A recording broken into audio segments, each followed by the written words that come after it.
नमस्कार दोस्तों, सेल की तरफ से जो बड़ा वैकेंसी निकल के आया हुआ है दुर्गापुर स्टील प्लांट का, उसका आज हम फॉर्म भरने वाले हैं और सारा फॉर्म जो है आपको हम स्टेप बाय स्टेप दिखाने वाले हैं। तो चलिए वीडियो को स्टार्ट करते हैं, फिर बाद में आपको बोलते हैं कि हमारा चैनल को क्यों सब्सक्राइब करके रखना चाहिए और इसको क्यों ज़रूरी है, ये आपको वीडियो में पता चलेगा। तो चलिए वीडियो को स्टार्ट करते हैं। सबसे पहले आप अपना गूगल क्रोम खोल के यहाँ पे आप टाइप कीजिएगा सेल।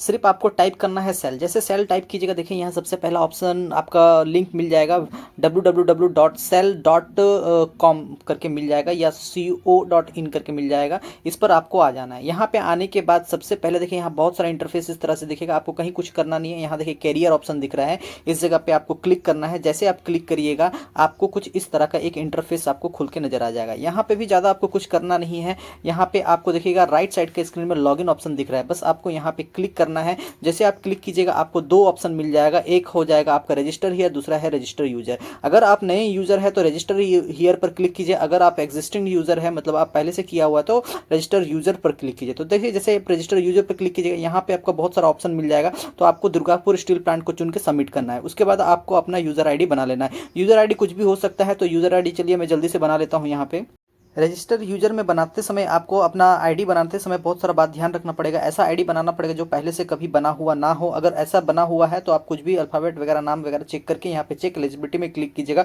तो आपको ये ऑप्शन दिख जाएगा, मतलब आपका ये रजिस्टर्ड यूजर है। उसके बाद आपको पासवर्ड भर लेना है, ईमेल आईडी भर लेना, बस नाम और एड्रेस यही आपको भरना होता है।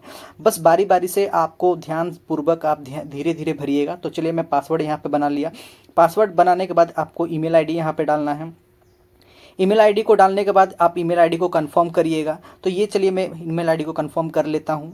एक बार ईमेल आईडी डालने के बाद अपना नाम डाल लीजिएगा। नाम डालने के बाद फिर यहाँ पे आपका मोबाइल नंबर से ओटीपी वेरीफाई होगा, फिर father name, mother name, address का डिटेल्स, यही सब आपको बारी बारी यहाँ पे पूछा जाएगा। तो चलिए मैं यहाँ पे नाम भर लेता हूँ। उसके बाद father name, mother name, gender, marital status में आप मैरिड है कि अनमैरिड है वो भर लीजिएगा। रिलीजन में आप हिंदू, मुस्लिम, सिख, ईसाई जो भी है वो आप डाल लीजिएगा। तो चलिए मैं बारी बारी को इनको डाल लेता हूँ। बारी बारी से फॉर्म भरने के बाद मैं अपना ओटीपी से मैं मोबाइल नंबर वेरीफाई कर ले रहा हूँ। तो ये मेरा वेरीफाई में ओटीपी में क्लिक करूँगा तो उसके बाद मुझे ओटीपी मांगेगा। मैं यहाँ ओटीपी डाल के इसको वेरीफाई करके ओके कर लेता हूँ। ओटीपी वेरीफाई हो गया। उसके बाद में डेट ऑफ बर्थ, उसके बाद कैटेगरी में आप एससी एसटी ओबीसी जो भी है, नेशनलिटी में आप इंडियन भर लीजिएगा। एक्स सर्विसमैन अगर है तो फिर आप एक्स सर्विसमैन में क्लिक कीजिएगा। अगर एक्स सर्विसमैन नहीं है तो नो पर क्लिक कीजिएगा। तो चलिए मैं यहाँ पे कैटेगरी में अपना एसटी डाल देता हूँ। नेशनलिटी में मैं सिटीजन ऑफ इंडिया डाल देता हूँ। यहाँ पे मैं एक्स सर्विसमैन में नो कर देता हूँ। और पीडब्ल्यू मतलब आप विकलांग है कि नहीं, अगर विकलांग है तो आप येस कीजिए, नहीं है तो फिर आप नो कर लीजिए। सेल एम्प्लॉय अगर है तो सेल एम्प्लॉय में येस कीजिए, नहीं है तो फिर नो करके आगे बढ़ाइए। अगर यहाँ पे गवर्नमेंट एम्प्लॉय अगर आप है तो इस जगह पे आप येस कीजिए, नहीं तो नो करके फिर यहाँ पे सेव एंड प्रोसेस पर आप क्लिक कर लीजिए। जैसे सेव एंड प्रोसेस पर अगर प्रोसीड पर अगर क्लिक कीजिएगा, उसके बाद फिर आपको एड्रेस भरने का बारी आएगा। एड्रेस में आप अपना सारा एड्रेस डाल लीजिएगा। यहाँ देखिए दो तरह का एड्रेस आपसे पूछेगा, एक हो गया कम्युनिकेशन एड्रेस, दूसरा हो गया आपका परमानेंट एड्रेस। अगर आपका communication address permanent address same है तो यहाँ पे देखिए एक जगह पे टिक मार्क लगा हुआ है, सेम एज के कॉरस्पॉन्डिंग एड्रेस, उस पर आप टिक लगा दीजिएगा। तो जो आपका कम्युनिकेशन एड्रेस रहेगा वही आपका परमानेंट एड्रेस बन जाएगा। लेकिन अगर आपका दोनों एड्रेस अलग अलग है, मान लीजिए फिलहाल जैसे आप यहाँ पे कहीं है किसी जगह पे स्टे किए हुए हैं और कहीं आप आपका एड्रेस अगर वहाँ का है, तो ऐसा सिचुएशन में ये होना है। पर मेरा कम्युनिकेशन एड्रेस और परमानेंट एड्रेस दोनों सेम है, इसलिए मैं फॉर्म फिलअप करने के बाद यहाँ पे डायरेक्ट मैं उस बटन पर क्लिक कर दूंगा तो दोनों तरफ से मेरा क्या हो जाएगा, फॉर्म फिलअप हो जाएगा। तो देखिए जैसे ये जो मेरा बटन है, इस बटन पर मैं क्लिक कर दूँ तो ऑटोमेटिक दोनों तरफ मेरा फिलअप हो गया है, क्योंकि मेरा कम्युनिकेशन एड्रेस और परमानेंट एड्रेस जो है सेम ही है। उसके बाद मैं यहाँ पे सेव एंड प्रोसेस पर क्लिक करके आगे प्रोसेस करूँगा। उसके बाद फ़ोटो अपलोड करना है आपको। फ़ोटो जो अपलोड करना है 200 KB से नीचे होना चाहिए, उससे ज़्यादा होगा तो होगा नहीं। तो जल्दी से मैं अपना फ़ोटो यहाँ पे अपलोड कर लेता हूँ। फ़ोटो जैसे अपलोड हो जाएगा तो आपको यहाँ पे फ़ोटो अपलोड होते हुए दिख जाएगा। उसके बाद फिर मैं आपको सिग्नेचर अपलोड करना है, तो सिग्नेचर अपलोड भी आप जल्दी से कर लीजिएगा। देखिए यहाँ पे नीचे में स्क्रॉल कीजिएगा तो 200 DPI होना चाहिए, उससे अगर नीचे होगा तो ये होगा नहीं। तो चलिए मैं ये फ़ोटो अपलोड तो कर लिया, उसके बाद सिग्नेचर अपलोड करने का है, तो जल्दी से सिग्नेचर भी अपलोड कर लेता हूँ मैं। उसके बाद सिग्नेचर अपलोड हो जाएगा। जैसे आप सिग्नेचर अपलोड हो जाएगा, पेज को नीचे में स्क्रॉल कीजिएगा। जैसे स्क्रॉल कीजिएगा आपको नीचे में फिर से वही आपको मिल जाएगा। देखिए यहाँ पे 50 KB, सॉरी यहाँ पे दिखा है 50 KB, तो 50 KB से नीचे होना चाहिए तभी जाके अपलोड होगा। उसके बाद आप नेक्स्ट एंड प्रोसेस पर क्लिक कीजिएगा। देन नेक्स्ट एंड प्रोसेस पर क्लिक करिएगा तो आपको पूरा फॉर्म आपको दिख जाएगा। बस यहाँ पे आई एक्सेप्ट करके सेव एंड प्रोसेस पर क्लिक करके अगेन से यस कर लीजिएगा। लेकिन यस करने से पहले भी आप एक बार अपना पूरा डिटेल को वेरीफाई कर लीजिएगा, कहीं आपसे कोई स्पेलिंग मिस्टेक ना हो जाए। उसके बाद अगेन से यहाँ पे अगर आप प्रिंट करना चाहें तो प्रिंट करके सेव करके रख लीजिए, नहीं तो फिर आप इसको आगे प्रोसेस कर सकते हैं।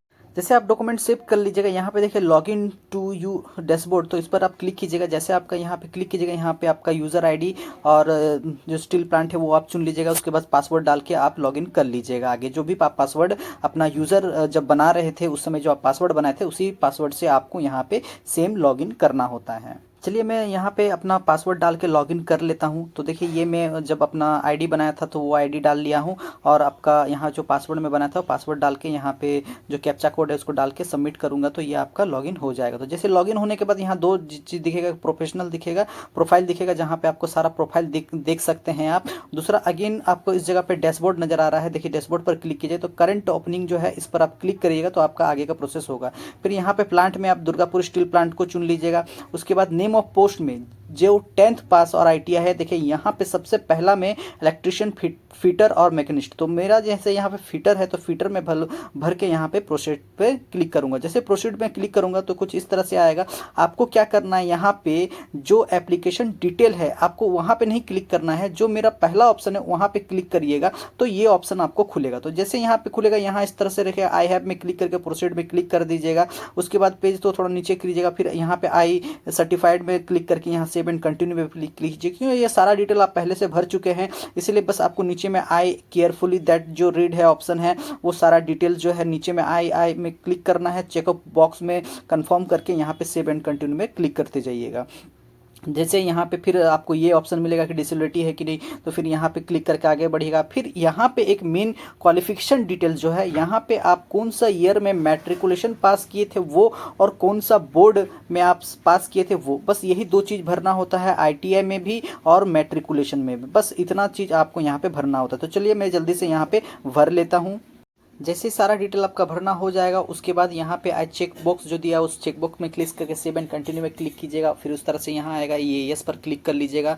उसके बाद आपको एग्जाम सेंटर यहाँ पे फॉर्म फिलअप करना होता है। तो 3 ऑप्शन मिलेगा आपको एग्जाम सेंटर भरने के लिए, तो तीनों ऑप्शन को आप अपने हिसाब से देख लीजिएगा कि पहला, दूसरा और तीसरा कौन सा एग्जाम सेंटर होगा। उसके बाद फिर से वही चेक बॉक्स पर क्लिक करके सेव एंड कंटिन्यू पर क्लिक करना होगा। जैसे सेव एंड कंटिन्यू पर क्लिक कीजिएगा, आपका लास्ट ऑप्शन प्रीव्यू करने का बारी रहेगा। आप सारा डिटेल्स एक बार प्रीव्यू कर लीजिएगा।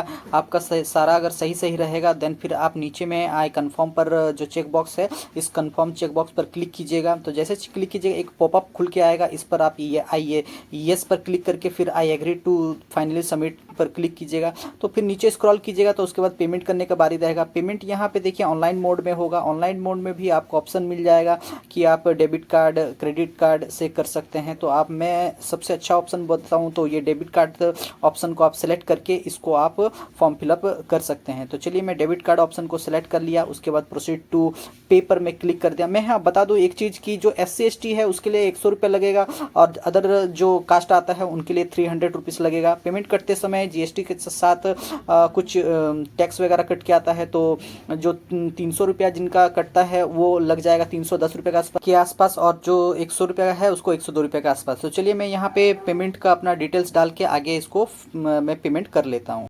तो चलिए मैं यहाँ पे अपना डेबिट कार्ड डिटेल्स डाल के OTP से मैं मेक पेमेंट पर क्लिक करके वेरीफाई कर लेता हूँ। तो मैं OTP का वेट करता हूँ और ये चलिए OTP से मैं इसको वेरीफाई कर लेता हूँ। जैसे OTP से वेरीफाई हो जाएगा तो आपका कुछ सेकंड वेट कीजिएगा। जैसे कुछ सेकंड वेट कीजिएगा तो आपका पेज रीडायरेक्ट हो जाएगा। रीडायरेक्ट होने के बाद आपका जो सारा डिटेल्स है वो आपको यहाँ पे देखने को मिल जाएगा। आप इसका प्रिंट निकाल के इसको आप रख लीजिए या सेव करके आप अपना प्रोफाइल में रख लीजिए, क्योंकि ये फ्यूचर आपको काम आने वाला है। तो ये फॉर्म पूरा फिलअप करने का बारी था जो स्टेप बाय स्टेप आज हम आपको बताएं। इसका आगे क्या होगा क्या नहीं करना होगा वो भी मैं आपको नेक्स्ट वीडियो में बताने वाला हूँ। लेकिन उससे पहले मैं आपको बताया था कि हमारे चैनल को क्यों सब्सक्राइब करके रखना चाहिए, तो इसीलिए मैं बोल रहा हूँ कि हमारे चैनल को सब्सक्राइब करके रखिए, वीडियो पर लाइक कीजिए, कमेंट कीजिए और ज़्यादा से ज़्यादा शेयर कीजिए, ताकि आपको इसके बाद क्या करना होगा वो हम आपको इस वीडियो में ही, इसी चैनल में आपको पता चलेगा। तो चलिए आज के लिए इतना ही रखते हैं, नेक्स्ट वीडियो में मिलते हैं।